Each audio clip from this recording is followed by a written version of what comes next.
Hello, my name is Jamie, and I'm an idiot.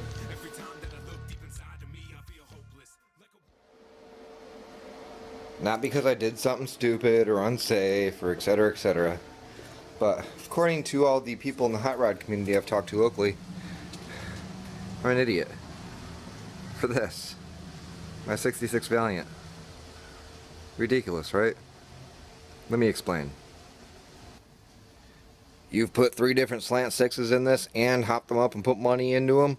You're an idiot. Just throw in a big block. Just throw in a small block. Just do an LS1 swap. Do anything but what you're doing. Idiot.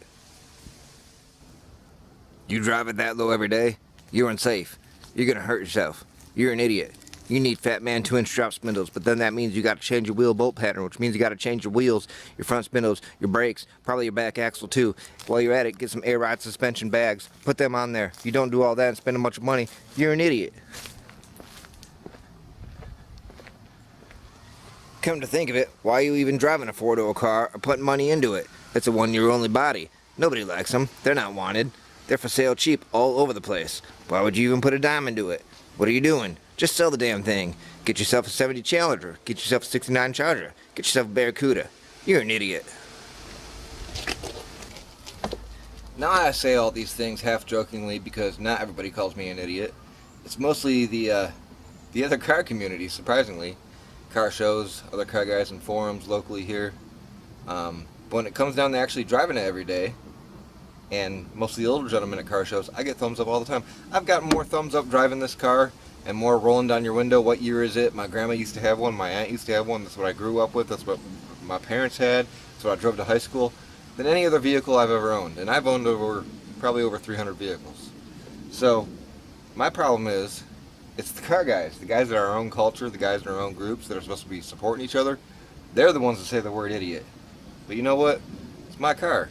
It's my Betty White. I've been daily driver for 7 years, and I love her, so I'm gonna do what the hell I want, idiot or not. So let's take a look at Betty White here. She's a 1966 4-door Plymouth Valiant with a slant 6. She's originally from New Jersey. Older lady bought her brand new, drove her every day. Something happened, maybe she stopped driving or whatnot, and she gave it to her son. He used it as a Sunday driver. Kept it, did some body work, did some paint, that kind of stuff. And he drove it for a while, and in the 80s, he transferred it and actually drove it from New Jersey to Florida, where he retired. Sat around, he had it for a while. His grandson took interest in it, and he gave it to his grandson. His grandson used it as his vehicle back and forth to college in the 90s. And that's where we come in. The grandson then, after college in the 90s, stopped driving it. He became a volunteer firefighter, got a good paycheck, got himself a new vehicle, and stored this away in the backyard. Then he met a girl. He got that girl pregnant. They got married. He was about to have a baby. So this is about, it's 2019, this is about 2011. He was a full-time firefighter at the time, expecting their first child and married. Small family, small house, and he put it out front in the house for sale. Needed to make some money. I was in pest control at the time and drove by it probably 10 or 20 times. It sat there forever. So finally one day I stopped to look at it. I didn't really have the money for it, but I stopped to look at it and I talked to his wife. He wasn't home. She said, it's been sitting here forever. We've had it for sale for probably 8 months. We've had maybe 3 people look at it. Nobody's interested. They were asking $1,300 for it. At the time I had a 170 slant 6 at about 60,000 miles. Had the front floors were rotted out, had some quarter rust, you know, had some problems. So she said, here's my husband's number. I took it.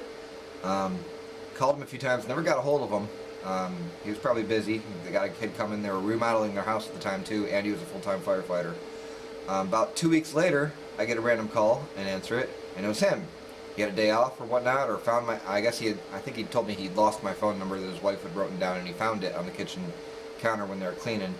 So he called me and said, "You're really interested in it?" I said, "Well, yeah." He's like, "Well, I've had a lot of people look at it. I wanted $1,300 for it. You come and look at it now. I just really need the money. We got a kid coming. I really need the money." So me and the wife and my newborn daughter at the time hopped in our car, drove down there. I looked at it. I drove it around the block. Mostly everything was working. It ran and drove. Floors were rotted out, etc., etc. But I said, you know, I really like it. I'm a Mopar guy. You know, it's a 4-door and it's a 66, which for Dodge Barracuda and Valiant was a 1-year only body. And the Valiant, you know, is only slant 6. And he said, I do really like it. And he said, you know what? Give me $1,000 cash right now and it's yours. I walked back to the car and told the wife, we're taking a car home today. And we did. And within, I'd say 2 weeks of bringing it home, it was my new daily driver. I fell in love with her. For some reason, I loved driving her. We kind of had an understanding. She didn't let me down, and that's where we started. And 7, almost 8 years down the road now, here's where we're at. So the original 170 slant 6 with a 1-barrel carb was good to go, and drove on that for years. I was doing pest control at the time, and my job was about 45 minutes away. So I was driving 45 minutes to work and 45 minutes home every day. Well, the oil pressure gauge didn't work. And I guess, you know, like I was saying at the beginning, that would make me an idiot for not fixing that. Lo and behold, not known to me, the high pressure oil spring had actually broken in half in the oil pump, which I had never heard of before. And since I was driving 45 minutes to work and to home, it was on a road that was 65 miles an hour, which for a slant 6, 3-speed automatic, that's that's sitting pretty up there in the high RPM range. So I was starving it of oil for probably months, driving it back and forth. And then one weekend, we had a friend visiting. They visited for a day and left their kid here, my wife's nephew, and we were going to watch him for a week. He was going to stay with us. And that weekend, we decided to take him out, have some fun. So I thought, you know what, it's going to be a fun day. It's a sunny Florida day. Let's all hop in Betty White there, and we'll go out and have lunch and have fun. That was a mistake.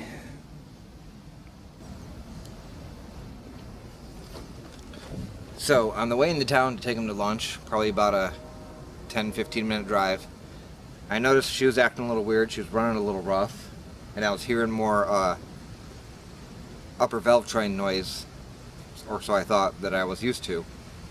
And I figured maybe she's running a little hot, maybe I'm a little low on coolant.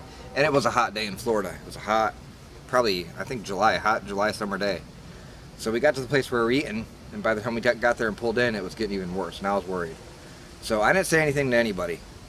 We go in, and his aunt's picking him up from us at that point. It had been a week. He'd been with us. This was the weekend after they dropped him off. So his aunt met us there. We all ate lunch. They're picking him up. And I had gone out, I had popped the hood when I first got there to make sure she wasn't overheating. And I had gone out once while we were eating. And then when we went back outside and we're saying our goodbyes and everybody was talking, and he was getting packed into her car to leave, I had the hood popped again. And just going over, it wasn't overheating, it's not low on coolant. And the wife said, is there something wrong? And I said, I just noticed something a little different. So we'll take it easy on the way home, about a 15-minute drive, and everything should be fine. I think maybe she just overheated a little bit. So the wife, okay, whatever, your car, you're the car guy. So we hop in and leave, and actually, when I first started it, when we were leaving, it sounded better. I'm like, okay, maybe it was just hot, and I'm not noticing. We get about 8 minutes away from where we were living, and a few minutes before that, I had noticed it was back to the sound level it was before. We're coming up over a bridge before a left turn onto a main road. And the bridge is a little bit of an incline, and being the 170 slant 6 and a 3-speed automatic, it with a 1-barrel, lost some power on inclines. So we're coming up on the incline on this bridge, and it's bogging down, and I'm thinking, it's just losing power. She's running a little rough today and weird. Maybe I'm just losing power. Then it gets louder and louder, and suddenly I realize that's not top end noise, that's bottom end noise. That's crank bearing noise. We get to about 3/4 of the way through the bridge, and it went from slowly gradual to full blown out, like you're tapping on an anvil with a hammer. So at that point, we're in the middle of the bridge, and I know it's bad. So I shut it off, put it in neutral, and I coast it to the end of the bridge. Get off on the side of the road, and the wife looks at me and she goes, "That's a bad sound, wasn't it?" Yeah, that was a bad sound.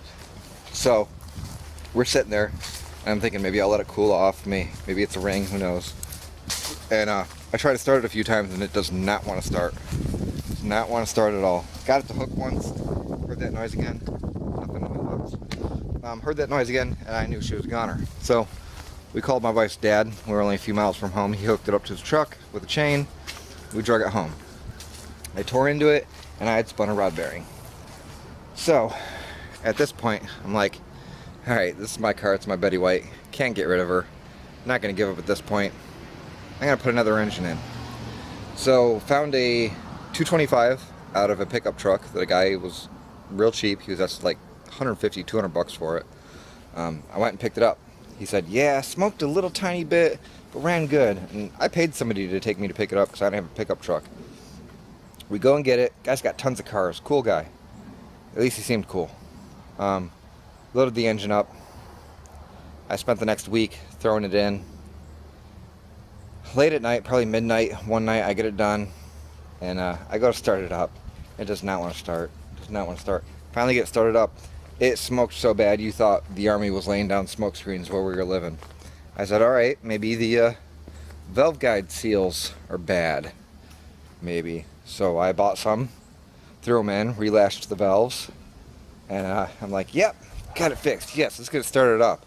Started up on the first try, and still smoked the same amount. I knew I was screwed at that point.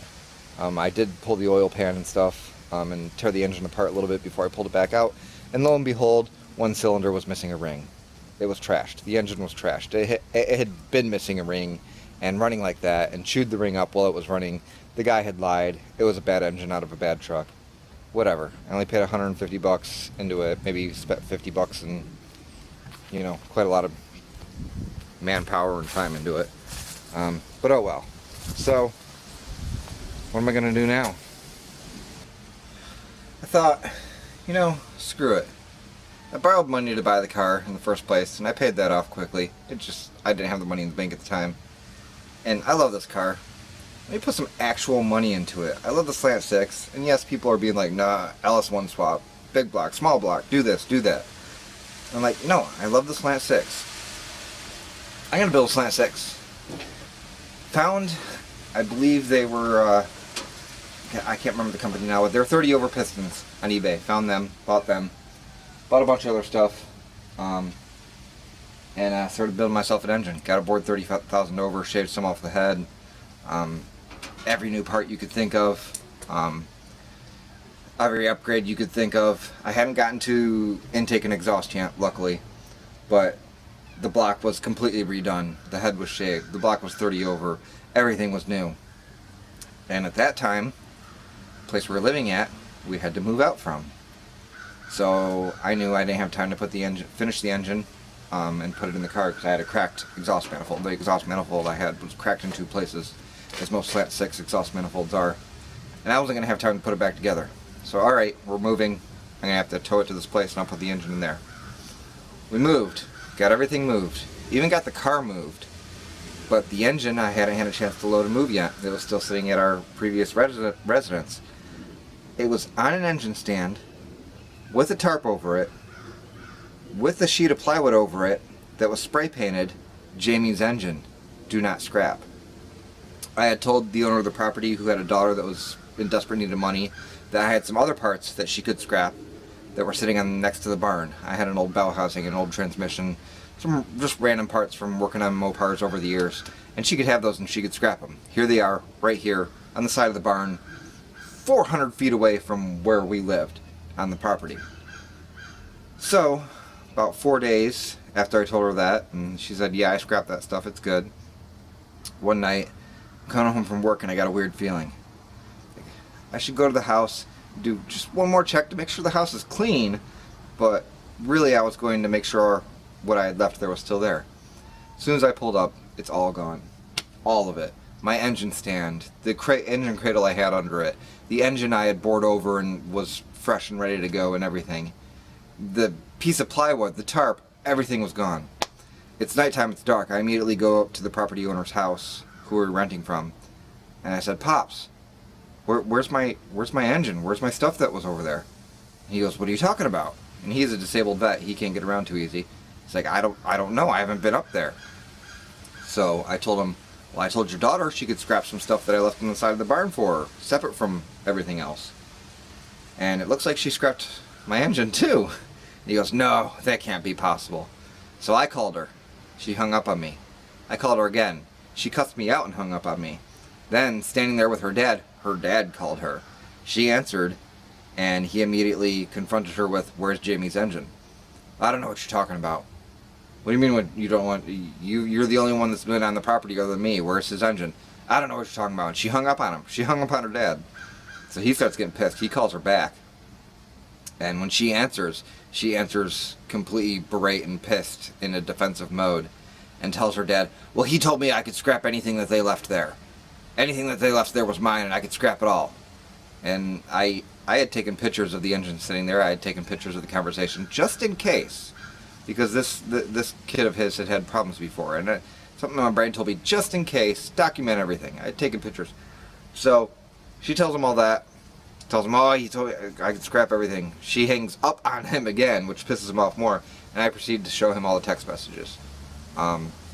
He hands me back the last month's rent, and I had owed him money, actually, and tells me, "You don't owe me anything." And I told him, "What do you want to do about this?" And he said, "She's been a problem. There's nothing I can do about it except what I just did for you."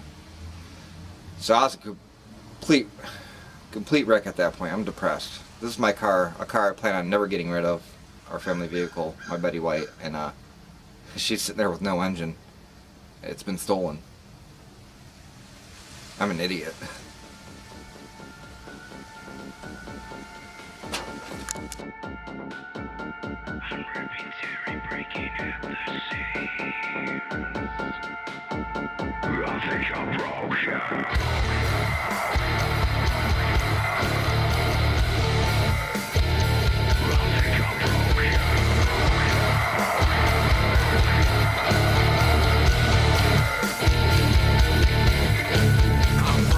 Every time that I look deep inside of me, I feel hopeless. Like a war going on, either right or wrong. Every day I seem to lose focus. Just coasting through my life alive while the world around me seems frozen. Like I'm stuck in a cage that I can't get out. So I made my life in this shit.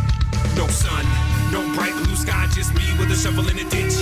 And an attitude like fuck the world with a can of gas and a match's lid. I'ma watch it burn and I hope it's quick, cause I don't got a fuck that I'd like to give. Not a single fuck that I'd like to give. I think I'm broken.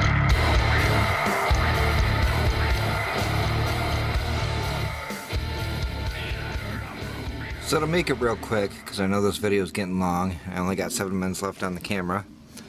We got a new exhaust manifold. It's not cracked.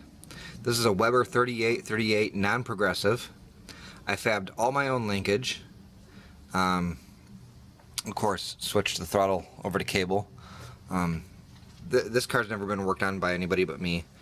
Also, in tune to that story, at some point when I was daily driving it, when I had swapped this engine before doing any work, the ground cable came off and I burnt up every wire in the engine bay. So I had to rewire it one time at work in about 20 minutes, and it's been that way. I really needed to redo the wiring, but good old trusty here hasn't let me down. So, fabbed linkage and brackets with a Weber 3838 2-barrel on a Super Slant 6 intake that I got from somebody. Brake lines have been done. Radiator's been done and then resealed twice because it's a cheap radiator and it's cracked. And she is still my daily driver. And now, as low as you can go in an early Mopar A-body without actually spending a lot of money. Mopar Performance torsion bars, about 2 sizes up from the big block torsion bars. Makes it nice and stiff. Gas adjust front shocks, definitely stiffer than the originals. That helps out too.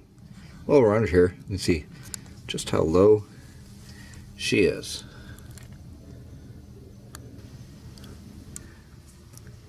V8 leaf springs out of a Barracuda or a Dart, not sure, but they fit, so they're good. Air shocks, 3-inch drop blocks, And actually the front connection for the leaf springs has been modified and flipped to give us another 1-inch drop in the back. Air shocks aired up a little bit, just enough that they give some stiffness but don't have to carry a lot of weight, and that seems good. Between the stiffer leaf springs, air shocks in the back, 3-inch lowering block, flipped front leaf spring bracket, and on the front the upgraded torsion bars and shocks. This is literally as low as you can go and drive on a daily basis. Mind you, it takes knowing your car and knowing the roads you're on, but I have done lots and lots of adjustments. Every time I drive it, it'd go back in the driveway with the hood up like this and do some more adjustments till I'm at the point where I don't rub, I don't hit, I don't bounce the K-frame or the oil pan off anything. Actually, if I were to walk up the car right now, you cannot move the back by hand. The front can only move by hand a little bit. And like I said, the air shocks in the back aren't taking too much stress or over poundage for what they're rated for. And I haven't, you know, chunked any holes into the oil pan, so it's good to go. And this gets driven every single day, this low, in a historic neighborhood area. And like I said, there are ways to get your torsion bar Mopar this low and not have to spend a ton of money. You just have to know your car, know the roads, be able to look forward and know what roads you're coming up to or what transitions you're coming up to, and do the work right. There's a lot of other stuff that I've done in this car just to, you know, meet my fancy. I'll show you something real quick. I think we have about 2 minutes left. There's a fire extinguisher, because I'd hate to lose my car to fire. I've rebuilt the gauge cluster. It's all circuit board based for 66, surprisingly. That is an elevator control box from an abandoned building in Detroit, which now serves as my push button start. My ignition went one time, and having really no funds, but having this sitting around, it's wired up as my push button start. That old piece of sign right there with a switch, that is my electric choke. A few other decorations in my car. I'm a horror movie fan, so it's kind of a creepy car. There's a creepy old monkey. My daughter hates that one. He sits in the passenger seat with me all the time. Floors have been patched and welded, but not painted or anything else, and new carpet hasn't been put in. Just kind of the way she is. And that's my Betty White. She may be weird, maybe creepy, not a desirable year, not a desirable number of doors, not a desirable engine, and I may be called an idiot by some Mopar guys and people around, but you know what? The looks I get from kids and older people that grew up with one of these, or drove in one of these, or drove one of these when they were young, or was their first car, all those thumbs up I get while I'm driving every day, makes it all worth it. Makes all those idiots calling me an idiot just kind of fade away. They could have fun in their $30,000 cars, but you know what? I've owned Betty White for 7, maybe 8 years. I've only worked on her myself. Nobody's ever done anything on her for me. And I probably have maybe $3,000 into her. After 8 years, 3 engines, and, you know, getting some money back from some people when things went haphazardly. But after getting money back and putting money in, I'd say about $3,000. And you know what? If I'm an idiot, I'm comfortable with that. Have a great day, everybody.